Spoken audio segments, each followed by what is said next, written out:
pessoas, eu sou a Bia Rosante, você está na Atitude Literária, seja muito bem-vindo. Se você é novo por aqui, aproveita para ativar as notificações, se inscrever neste canal, deixar o seu comentário e fazer parte dessa grande família Atitude Literária. Hoje nós estamos aqui para conversar um pouquinho sobre Invisível, da Tarryn Fisher. Sim, eu vou tentar conversar com vocês, entender aquilo que não tem como ser entendido. Desvendar aquilo que não tem como ser desvendado. Sim, mais um livro insano, surreal e tão incrível da Tarryn Fisher. Gente, que livro é este? Eu terminei essa leitura surtando, sem conseguir entender de fato tudo que tinha acontecido, tudo que estava rolando, agoniada, angustiada, desesperada, precisando conversar no meio dela. Se você me acompanha lá no Instagram, Atitude Literária, você provavelmente viu que eu surtei muito lendo este livro, porque eu ficava fazendo stories.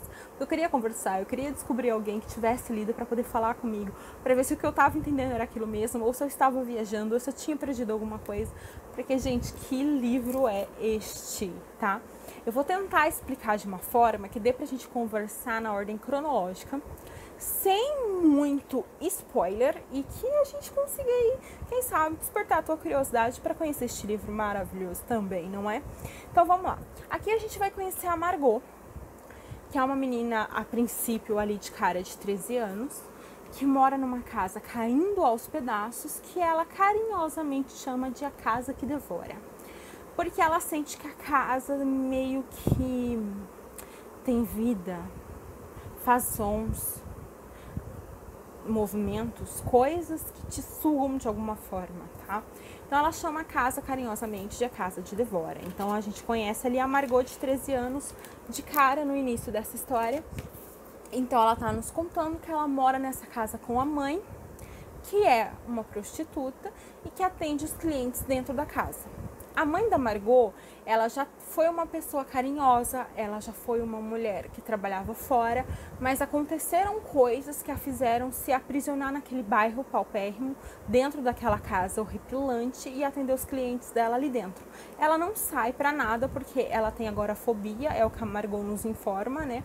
Que a mãe dela tem essa doença. Então ela não sai, então depende da Margot para fazer certas coisas. Só que a Margot, ela não tem liberdade dentro da casa dela. Ela mora ali, mas quando os clientes estão na casa, ela precisa ficar invisível dentro do quarto. Ou seja, não fazer som, não fazer barulho, nada. A Margot meio que sempre se virou sozinha. Ela precisa ir no mercado, ela precisa atender as necessidades mínimas e básicas de uma pessoa para sobreviver. Ela vai para a escola, mas todo mundo entende o que a mãe dela é. Então ela é a filha da prostituta, eles fazem bullying com ela, a passagem dela pela escola não é fácil, até em relação à melhor amiga dela, as coisas que vão acontecendo que vai afastando ela das pessoas e fazendo com que Margot fique cada vez mais trancafiada e vivendo só dentro daquele bairro do Bonnie, que é o bairro onde ela mora, que é um bairro muito carente, com pessoas de todos os tipos. Então a gente tem a casa dos usuários de droga, a gente tem a casa do traficante, a gente tem, tipo, é um ambiente pesado, carregado, muito longe de ser o lugar adequado para qualquer pessoa viver, ainda mais uma criança. Então a gente tem essa mãe falha, de certa forma egoísta, egocêntrica, que não chamaria de mãe, mas uma chocadeira, que é a figura da mãe da Margot, dentro daquela casa. Então a gente vai acompanhar a Margot ao longo dos anos, porque o tempo vai passando, Margot vai crescendo, se forma no ensino médio, ela continua presa ali dentro daquela redoma, daquele ambiente, e a gente vai sentindo a angústia dessa personagem, o medo dela de nunca poder sair, o medo dela de não entender o porquê dela ter que ficar limitada àquilo ali, do que ela pode fazer para sair. E meio que acontece alguma coisa durante essa evolução da protagonista, né? Durante essa idade dela, a gente já tá ali com ela aos 19 anos, mais à frente. E acontece algo que meio que vira uma chavinha na vida da Margot, que faz com que ela não queira mais ser somente a Margot invisível, a Margot que tá naquela escuridão, a Margot daquela casa que devora. A Margot passa a querer mais. A Margot quer sair das sombras, a Margot não quer ser invisível e ela quer proteger quem é. E aí as coisas começam a acontecer. E, gente, é insano, porque uma das principais coisas acontecem aqui neste livro, a primeira cena, o primeiro grande ato de revolução dessa protagonista, a primeira coisa que de fato ela pega e fala assim, não aceito mais, não quero, nos deixa questionando muito a nossa própria sanidade. Eu acho que a Taryn tem esse poder de fazer a gente questionar a nossa sanidade, de fazer a gente questionar até que ponto tá certo, até que ponto é errado, se aquilo que tá acontecendo é aceitável, não é, se você teria a mesma atitude, se você faria a mesma coisa ou não, se você fecharia seus olhos para aquilo. Então, já começa ali os questionamentos. Aí você já começa a ficar com uma pulga atrás da orelha, porque você não tá entendendo se aquele comportamento da Margot é tão errado assim, se é aceitável. Porque até então a gente tem a ideia, inclusive durante essa trajetória dela, ela vai conhecer um rapaz, que é o Judá, que é um menino muito especial, que tá na cadeira de rodas, e meio que ele, quando a Margot tá com ele, ela encontra o melhor que há dentro dela. Eu acho que é quando ela de verdade se liberta, ou liberta quem ela gostaria de ser, ou realmente o que ela é. Então o Judá é uma figura muito importante na história, mas eu não posso falar muito sobre ele também. Então, assim, a gente tem essa Margot de antes, nas sombras, a Margot quando ela conhece o Judá, e a Margot que depois de conhecer o Judá, criou coragem para ser outra Margot.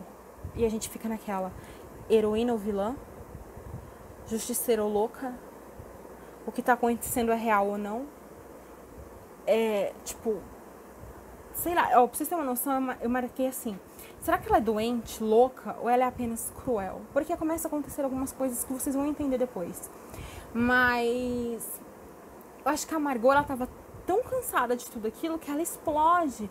No começo eu tinha a ideia de que ela tava lidando muito bem com tudo aquilo, com o fato dela ter sido sempre sozinha, dela ser invisível dentro da casa dela, dela ser invisível fora da casa dela, dela ser invisível, ela é invisível, ela vive às sombras, ela não tem voz, ela não tem presença, ela é só uma garota ali tendo que sobreviver, e ela só sobrevive, ela nem vive. Então é uma coisa meio assustadora tudo isso. O livro fala muito de depressão, de angústia, e a Margot vive isso muito presente na vida dela, e a gente acompanha essa briga, essa evolução, esse emaranhado de emoções que ela tá alimentando e desfrutando, né? Então, você acha que ela tá lidando muito bem, e de repente você percebe que não, que os estragos dessa criação, que os estragos dessa vida podem ter sido catastróficos e pra vida inteira, e tipo, caramba, justifica o que tá acontecendo, não justifica o que tá acontecendo, né? Aí eu também gostaria de conversar com vocês. Deixa eu estou olhando aqui, porque eu fiz algumas anotações, porque eu não queria dar spoiler e nem fugir muito da história, né? Que nem eu falei pra vocês a questão da casa, né? A casa que devora, essa casa que é tão simbólica, tão emblemática dentro desse cenário, né? Dentro dessa história. E eu, ao mesmo tempo que eu tava lendo Invisível, eu tava lendo O Iluminado. Então, a gente tem no Iluminado a figura do hotel. E aqui eu fiquei me questionando se a casa não teria essa mesma força, esse mesmo poder, esse mesmo significado. E aí a gente fica meio naquela, ou será que a casa é só uma figura simbólica sobre a vida, como a vida atropela, como a vida passa, como, né, tipo, engole e não tá nem aí. E né? Então, assim, tipo, você vai ficando muito naquilo de tentar encontrar justificativas porque não tem justificativa. Outra coisa que eu achei sensacional no livro é a crítica social da Terry em relação a esses bairros que são extremamente paupérrimos. Ela é muito clara quando ela diz que esses bairros são invisíveis aos olhos das autoridades, do governo, de tudo. E o que acontece é atrás das portas, as pessoas que moram até ao redor fecham os olhos. Porque elas não estão interessadas, elas não vão se meter. Elas já têm os próprios problemas, elas já estão afundando. Então por que elas vão lá, bater na porta do vizinho e se meter no problema dele? Então isso é uma outra crítica social absurda dentro da história, que faz muito sentido e que é muito incrível. Com o andar da história, a gente também vai percebendo que a nossa narradora, ela não é assim tão confiável. A gente está preso dentro da visão dela, dentro do que ela acredita, dentro do que ela está vivendo, mas a gente não tem certeza se ela é sã pra gente estar dentro daquilo ali com tanta convicção. Então é um livro que vai desafiando você como leitor também a pescar as informações, a tentar montar o quebra-cabeça, a tentar entender onde foi que virou a chave, o que virou a chave, quais são as motivações, né? E eu acho que outra coisa que é muito clichê falar, mas o quanto sim o amor faz diferença na infância de uma criança, sabe? Eu escutei certa vez, e eu não vou me recordar exatamente aonde foi, que falava bem assim, que ninguém odeia antes de ser odiado. E eu acho que isso aqui na história faz muito sentido. Eu não posso falar muito pra não dar spoiler, mas é mais ou menos isso. O amor na primeira infância, o quanto esse abandono emocional, o quanto que essa irresponsabilidade parental faz diferença na vida de uma criança. A Margot nunca conheceu o pai, ela não sabe quem é o pai. A mãe nunca fez questão de falar pra ela, a mãe não faz questão de a gente conversar com ela. É como se a Margot fosse indesejada, fosse uma pedra no sapato dela, que ela tem que manter, tá lá dentro da casa. Então, porque eu falo que essa história, ela me deixou muito confusa. Porque acontece alguma coisa aqui e a Margot meio que, tipo, a pessoa falou, explicou e ela não tá nem aí. Ela simplesmente continua fazendo a mesma coisa. E naquele momento você começa a se perguntar se o que você leu e você achou ter entendido é aquilo mesmo ou não. Gente, eu não sei se eu tô fazendo sentido, mas é mais ou menos isso. O livro, ele mexe muito com as nossas emoções. Ele faz críticas claras à sociedade. Ele é um livro cheio de gatilho. Muitos gatilhos. Principalmente para quem tem ansiedade, depressão, tendência suicida. É um livro que, tipo, eu recomendo que as pessoas pensem bem no estado emocional em que estão para ler. Ou que leiam com responsabilidade, sabe? Tenham a consciência de que se ficar pesado demais, se estiver te puxando para um caminho ao qual não é legal, que você vá conversar com outras pessoas ou que você abandone a leitura. Porque realmente tem muitos gatilhos. Eu acho que é um livro que cutuca muito a gente sobre o que é moral, sobre o que é certo, sobre o que é errado, sobre o que tá sendo ilusão, sobre o que tá... Sabe? Tipo, então assim, é incrível, é denso, é incômodo, angustiante, é incrível. Se tiverem a oportunidade, leiam Invisível, porque, gente, é o tipo de livro que Taryn arrasou na construção da personagem, arrasou no cenário, arrasou em como ela escolheu desenvolver esse enredo, arrasou na reviravolta que tem ali no meio. Então, assim, gente, leiam. E outra coisa que eu preciso falar antes de fechar esse vídeo, que já tá gigante, é ignorem essa sinopse. Essa sinopse, gente, ela limita completamente a história. A história não é isso aqui, tá? Ali, talvez no primeiro um terço da história, tudo bem, mas a história vai muito além, a história é muito mais incrível, muito mais abrangente, muito mais envolvente. Então, assim, ignorem essa sinopse, tá?